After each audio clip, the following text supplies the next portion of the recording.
magazine hebdomadaire consacré à l'actualité du livre. Invité de Pont-Neuf aujourd'hui, Jean Materne, éditeur d'Amosos.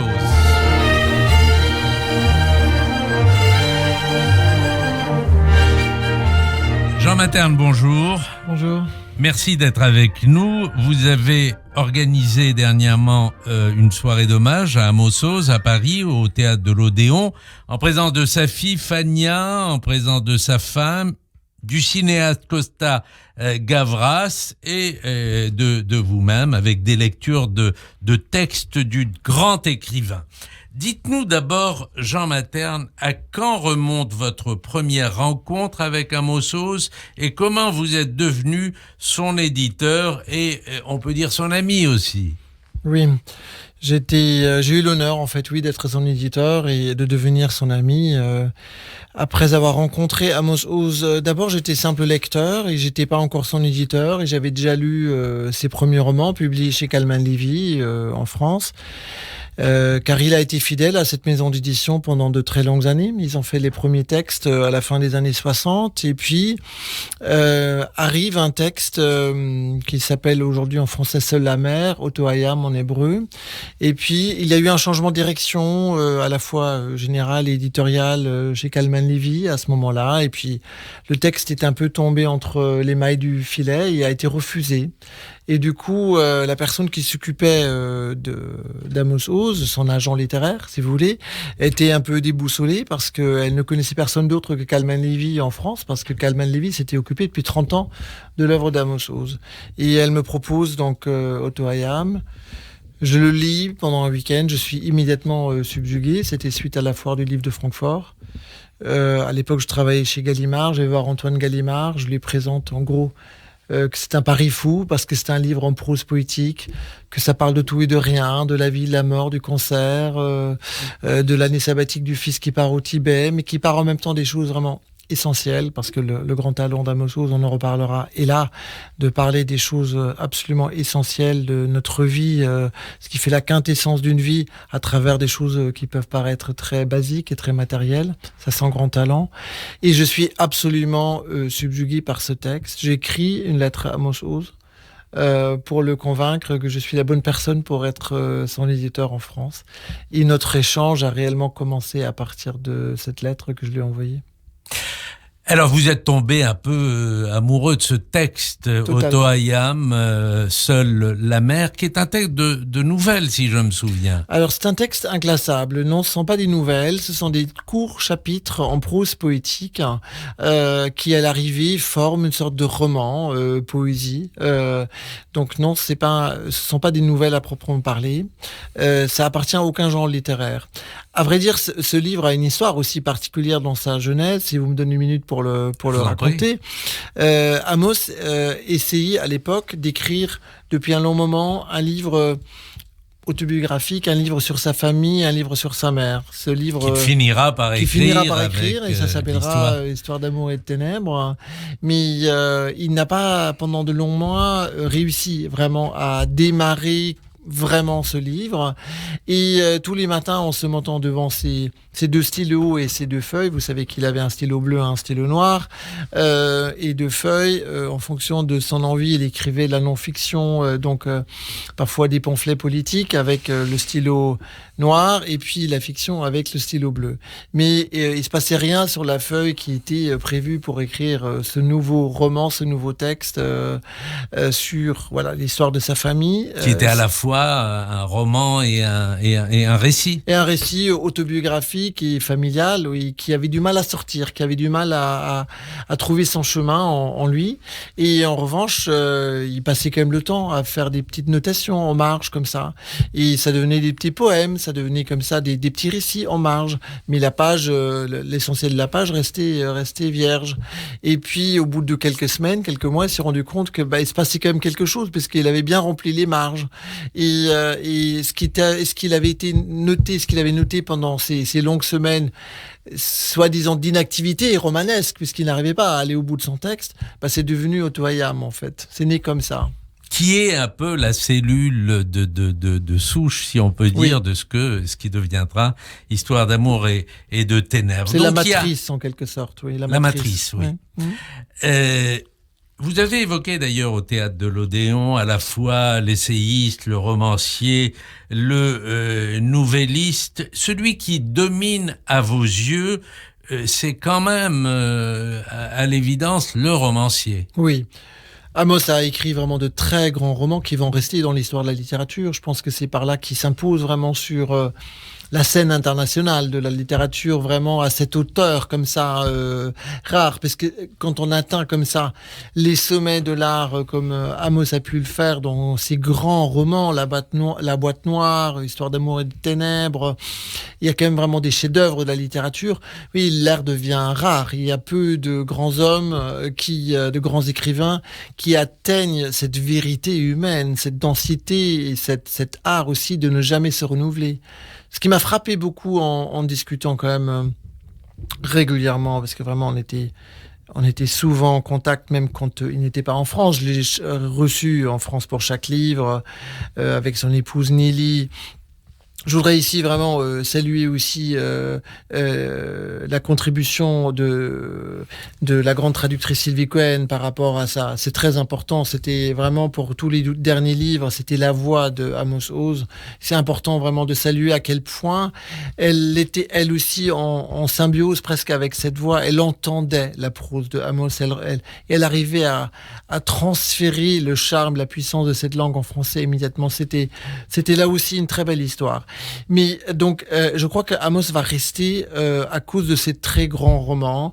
Mon Michael, qui est une œuvre de jeunesse pourtant, qui a déjà une profondeur psychologique rare, d'écrire comme ça, avec cette acuité, cette précision, la descente en enfer, puis le chemin vers la folie en fait d'une jeune femme, puis d'écrire aussi la Jérusalem d'avant la réunification. Là aussi, il y a un art vraiment consommé déjà du romancier, alors qu'Amos à ce moment-là est encore un jeune homme. La boîte noire, je trouve, est un livre vraiment majeur. Encore une fois, c'est un genre inclassable, mais Otto Hayam, Seule la mer, pour moi, fait vraiment partie aussi des sommets de son œuvre. Et bien sûr, et je n'ai pas encore mentionné, en dehors d'Histoire d'amour ténèbres, Judas. Judas est vraiment un très grand roman qui revient à Jérusalem. Exactement, qui revient à Jérusalem. Sur les rues dans les rues exact, il parle de la lumière de Jérusalem, cette ville qu'il a quand même connue enfant, qu'il aimait tant, et puis cette lumière dorée de Jérusalem, il en parle merveilleusement dans Judas. Judas, mais où il accomplit la prouesse. Les chats de Jérusalem qui sont très bien décrits. Exactement. Et là, on retrouve son amour pour Agnon, je pense, parce qu'on pense à Théila, des grands textes d'Agnon où il évoque Jérusalem. Oui, le chien Balak. Oui. Exactement, le chien Balak. Là, il y a le chien Balak où on visite une ville à travers le parcours d'un chien. Oui, parce que comme vous savez, Amos est un très grand lecteur d'Agnon. Il lisait et relisait sans cesse Agnon. Et je trouve dans Judas, cette filiation est évidente. Mais Judas a accompli aussi le miracle de parler à la fois des débuts du sionisme, de la création de l'État d'Israël et de ce grand schisme qui est la naissance du christianisme par rapport au judaïsme. Donc c'est comme une œuvre majeure, c'est aussi une histoire d'amour un peu ratée. Enfin, mais c'est quand même une histoire d'amour aussi, Judas. Oui, oui. Donc il y a tout ça dans ce livre. Une histoire d'amour avec un côté très tragique, très tragicomique, je dirais. Oui. Oui, tragicomique. Oui, parce que c'est quand même un anti-héros, donc ce jeune homme qui s'éprend de la belle Talal. Et puis c'est quelque chose de constant dans l'œuvre. Il y a souvent très vite quelque chose de comique qui vient rattraper le tragique d'une situation dans l'œuvre d'Amos.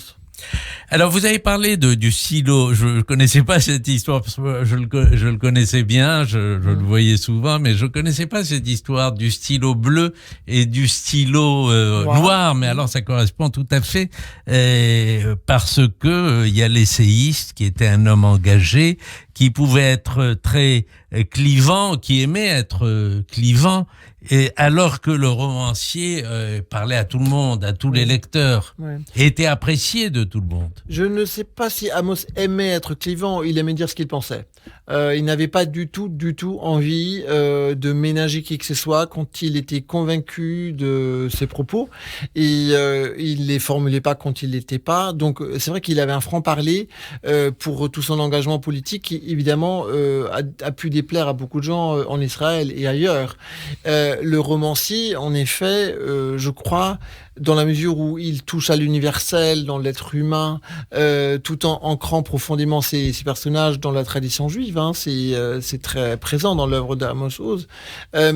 Mais c'est quelqu'un qui, par cette maîtrise absolue, touche à l'universel.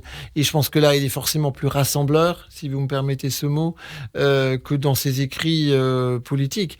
Mais c'est vrai que c'était deux parties de son œuvre, deux stylos, deux feuilles de papier différentes sur son bureau, mais on peut pas dissocier l'un de l'autre. Ça, quand on parle de Amos Oz et de son œuvre, je suis convaincu bien sûr que c'est son œuvre littéraire qui va rester, aussi tout simplement parce que, espérons-le, la situation politique dont Amos parlait beaucoup dans ses pamphlets, dans ses écrits politiques, un jour elle finira par changer et rendre en quelque sorte peut-être les écrits d'Amos caducs, mais son œuvre littéraire à coup sûr va rester. Est-ce que vous diriez que toute l'œuvre était d'un seul tenant? Parce que on a quand même le sentiment que les romans, vous l'avez dit vous-même tout à l'heure, enfin vous l'avez esquissé, les romans se bonifiaient avec l'histoire d'amour et de ténèbres. Et avec aussi Judas, naturellement, c'est un peu le sommet de sa carrière d'écrivain. D'un seul tenant, je ne crois pas. Amos parlait toujours de la difficulté en fait de tout remettre en chantier à nouveau, de se renouveler. Et ça m'a frappé. Il avait cette phrase de dire c'est le seul métier au monde où plus on a d'expérience, plus c'est difficile. Ça voulait dire qu'il avait horreur à l'idée de se répéter. Et donc, c'est pour ça que je trouve que même formellement, Amos a eu le courage de travailler sur de nouvelles formes, sur de nouvelles idées à chaque fois. La tonalité d'un livre à un autre est quand même assez différente, en fait, entre La Boîte Noire, Judas, enfin, il n'y a pas beaucoup de points communs. Ne dis pas la nuit, c'est encore complètement autre chose. Parfois, des narrateurs sont des narratrices. Les personnages principaux peuvent être à la fois des séfarades religieux, comme des espions, comme des jeunes étudiants, comme dans Judas. Donc, il y a une variété. Vous voyez, il avait une gamme tellement riche que je ne crois pas qu'on puisse classer Amos dans ces écrivains qui écrivent comme ça une œuvre d'un seul tenant, avec parfois, d'ailleurs, un seul sujet. Oui, comme Modiano, c'est une grande œuvre, mais en fait, chaque livre est une déclinaison du précédent. Chez Amos, c'est tout à fait le contraire. Il a toujours essayé de trancher et de passer à autre chose avec le livre suivant. Quelle a été finalement, Jean Materne, vous êtes le mieux placé pour en parler, l'évolution de la réception d'Oz en France? Est-ce que ça n'a pas été immédiat, à l'évidence, vous le disiez tout à l'heure, ça a pris du temps? Ça a pris beaucoup de temps. Encore une fois, il faut rendre là hommage aux éditions Calman Levy. Ils avaient fait la première partie du travail avec les premiers livres, avec notamment le succès de La Boîte Noire. Et puis est arrivé un trou d'air où, peut-être les livres de Amos étaient moins faciles à lire pour le grand public. Il avait perdu beaucoup en popularité au moment où nous avons donc pris la décision chez Gallimard quand j'y étais avec Antoine Gallimard, de publier Seule la mer. Et là, ça a été un vrai défi de remonter la pente, puisqu'on s'était rendu compte aussi avec l'attaché de presse, quand on faisait le travail, il avait été oublié de beaucoup de monde à l'époque.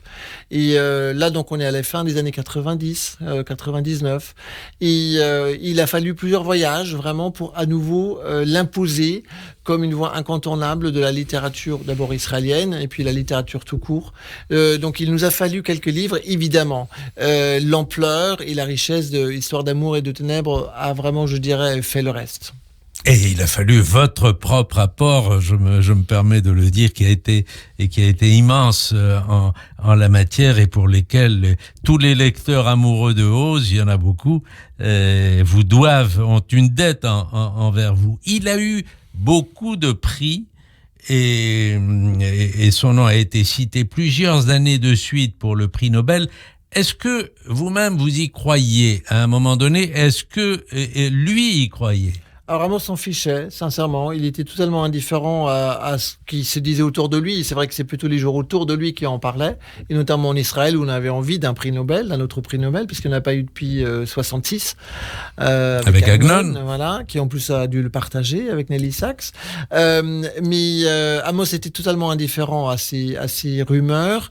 Je crois qu'il n'y a jamais cru non plus. Moi non plus. Je pensais pas du tout que, connaissant un peu quelques académiciens suédois, que c'était une priorité pour eux. Je pense aussi qu'évidemment la situation politique israélienne n'a pas joué en la faveur de Amos. Je crois qu'il y avait certainement des réticences chez certains académiciens suédois, pas chez tous, mais chez certains, de donner un prix à un Israélien tant que voilà la situation politique elle est ce qu'elle est.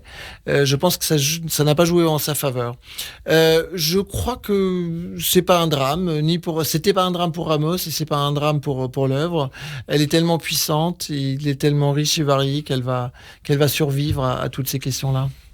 Alors, je ne sais pas si c'est vous ou si c'est Costa Gavras qui avait évoqué, d'ailleurs elle a été lue, une des nouvelles d'Amos Oz où il décrit une conférence donnée dans un kibbutz et où il regarde le public et il laisse son imagination voguer et s'attarder sur tel ou tel dans le public en essayant d'imaginer ce qu'est sa vie, etc. Séville est mort en 4 rimes, ce roman en fait, court roman. Et c'est un roman qui n'est pas ouvertement autobiographique, mais qui correspond beaucoup à la manière de travailler d'Amos en fait. C'est-à-dire qu'il observait les gens, il adorait regarder, observer les gens. Il n'y avait jamais de temps mort pour Amos en fait. Partout où il allait, dans une salle d'attente de médecin, au café. Et moi, je commençais à savoir quand il avait ce regard qui en fait scrutait les gens pour imaginer leur vie, pour observer leurs mouvements et leurs gestes. Et à partir de là, l'imagination et l'imaginaire d'Amos Oz pouvaient partir. C'était très très frappant chez lui. Il avait vraiment cet amour des gens et des petits détails comme ça qui pour lui pouvaient déclencher en fait son imaginaire. Ça c'était quelque chose qui aussi était amusant chez lui, qu'il n'y avait pas d'ennui en fait, parce que il me disait mais on peut toujours observer, regarder les gens et c'est toujours le point de départ de quelque chose et d'une belle histoire.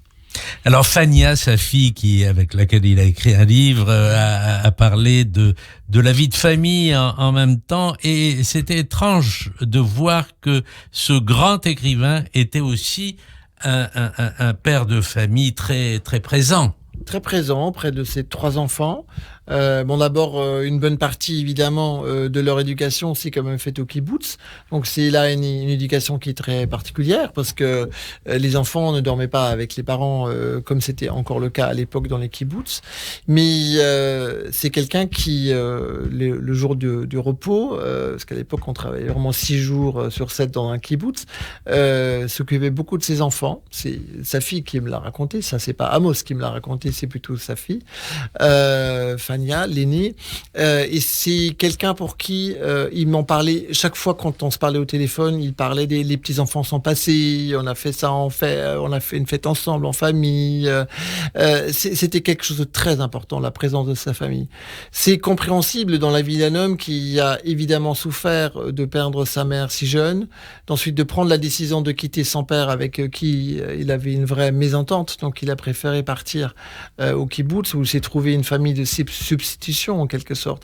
Mais donc cette notion de fonder une famille et d'avoir une famille heureuse, c'était essentiel pour lui vraiment.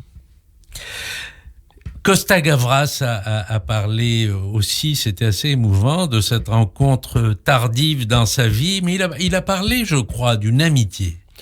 Oui, c'est-à-dire qu'il y avait surtout une admiration réciproque qui a fait que le contact est passé immédiatement quand ils se sont réellement vus, puisqu'ils se sont lus et regardés, si je veux dire, parce qu'Amos aimait beaucoup les films de Costa Gavras, Costa Gavras aimait beaucoup les livres, et puis par une amie interposée, ils se sont parlé, et puis lors de la publication de Judas en France, ils sont réellement rencontrés quand Amos est venu à Paris, et il y avait tout de suite du coup quelque chose qui passait entre les deux hommes, donc ça c'était touchant.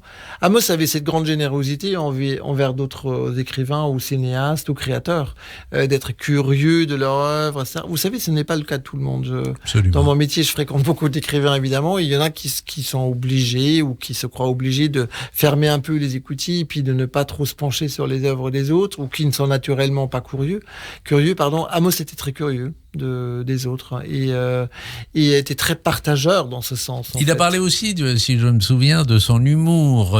Costa Gavras a parlé de l'humour d'Amos. Vous savez, passer une soirée avec Amos, c'était surtout écouter des histoires juives. Il adorait raconter des histoires. C'était vraiment quelqu'un qui prenait beaucoup plaisir à entretenir la tablée en racontant des histoires drôles. Donc Amos avait un humour qui était souvent un humour teinté un peu de mélancolie, évidemment, mais il avait un humour vraiment qui pouvait faire merveille dans les soirées. J'ai passé aussi, en dehors des échanges profonds sur la littérature, sur des choses très personnelles, j'ai passé aussi des très bons moments avec lui. C'était quelqu'un qui était certes couche-tôt, donc les soirées duraient jamais très longtemps. Il avait besoin de se coucher tôt parce qu'il se levait très tôt. Il aimait marcher, vous savez, le matin dès l'aube. Mais on pouvait passer de très bons moments avec lui lors d'un dîner où il racontait des histoires juives et des blagues. Alors, avec Costa Gavras, il n'a jamais collaboré pour un film, mais il y a eu des livres de Amos Oz qui ont été portés à l'écran, Mon Michael, entre autres, et puis le récit d'amour et de l'histoire d'amour et de ténèbres, qui n'était pas franchement une réussite.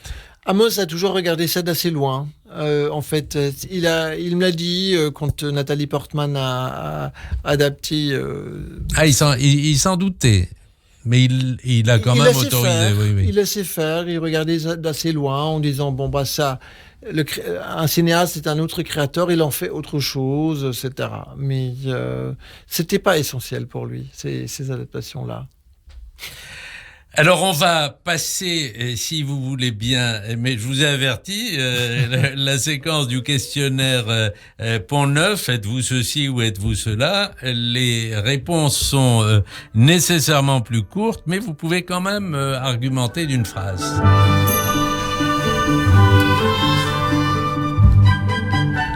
Jean Materne, êtes-vous Tolstoï ou êtes-vous Dostoïevski? Tolstoï, ça c'est facile comme question. J'adore le souffle chez Tolstoï. Comme Amos Oz. Exactement.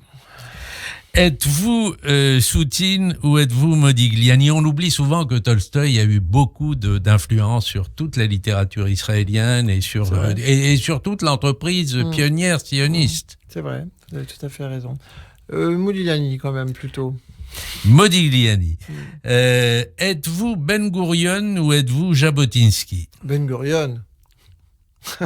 Ça paraît, c'est facile. Alors, Jabotinsky, il a son importance évidemment dans l'histoire israélienne aussi, mais comment ne pas admirer par-dessus tout Ben Gurion, c'est comme un grand homme. Et j'aime cette simplicité aussi dans la vie de Ben Gurion, dans tout. Il cherchait à être simple.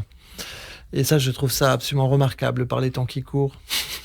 Mais Amos Oz a navigué un peu entre les deux. Bien sûr. Dans sa jeunesse, d'abord il était religieux. Enfin, il était dans une école religieuse, Tarkemouni, et puis il venait d'une famille. Son père était, comme il disait, de droite. C'est Amos qui le disait comme ça. Donc bien sûr, Jabotinsky a sa place dans le chemin qu'a parcouru Amos, bien sûr. Êtes-vous Saül Bellow ou êtes-vous Philippe Roth? Ça, c'est une question difficile. Un autre recalé des Nobel tous les ans. Ouais. Je suis un peu plus Saül Bellow que Philippe Roth, je pense. J'aime là aussi... je trouve qu'il y a plus d'ironie chez Bellow que chez Roth. Et j'aime beaucoup ça. Je trouve que là, il y a quand même une pointe ironique quasi permanente dans l'œuvre de Bellow qui... au moins dans certains romans de Roth, est totalement absente. Et c'est pour ça que je préfère Bellow à Roth. Ouais, je suis content que nous soyons sur la même longueur d'onde sur ce plan-là. Oz avait un parti pris pour l'un ou l'autre? Il m'en a jamais parlé. C'était pas un grand lecteur de Roth. Il a pas dû lire les derniers, je pense pas. Donc, c'était pas très présent chez lui, ça, non, cette dualité-là, on va dire. Êtes-vous Rachi ou êtes-vous Maïmonide? Celle-là, elle est difficile, hein, quand même. Hein. Elle est difficile. Hein. Mais vous pouvez dire les deux, hein, oui. Ou aucun. Non, là, vraiment, je dirais les deux. Parce que là, j'aurais du mal à les... Chacun nous apporte autre chose dans notre spiritualité, quand même. Hein. Et on a besoin des deux, il me semble. Sinon, on marche sur un pied, non? C'est vrai. Oui, d'autant que l'un est une grande figure séfarade et l'autre est une grande figure ashkénaze et que probablement on a besoin des deux aussi. Oui, êtes-vous Facebook ou êtes-vous Twitter? Là aussi, vous pouvez dire ni l'un ni l'autre. Hein. Non, je déteste Twitter, donc Facebook, et pas avec beaucoup de passion. À minima, les réseaux sociaux, ça prend trop de temps, trop d'énergie, donc juste le minimum qu'il faut, pas plus. Eh bien, merci, cher Jean Materne, d'être venu nous parler de Amos Oz, auquel vous avez rendu hommage. Il y a un livre qui se prépare, il y a un inédit. Il y a des choses qui se préparent. Eh ben, voilà, donc, on aura l'occasion peut-être d'en reparler avec vous. C'était Pont Neuf, le magazine hebdomadaire consacré à l'actualité du livre. Belle semaine à tous.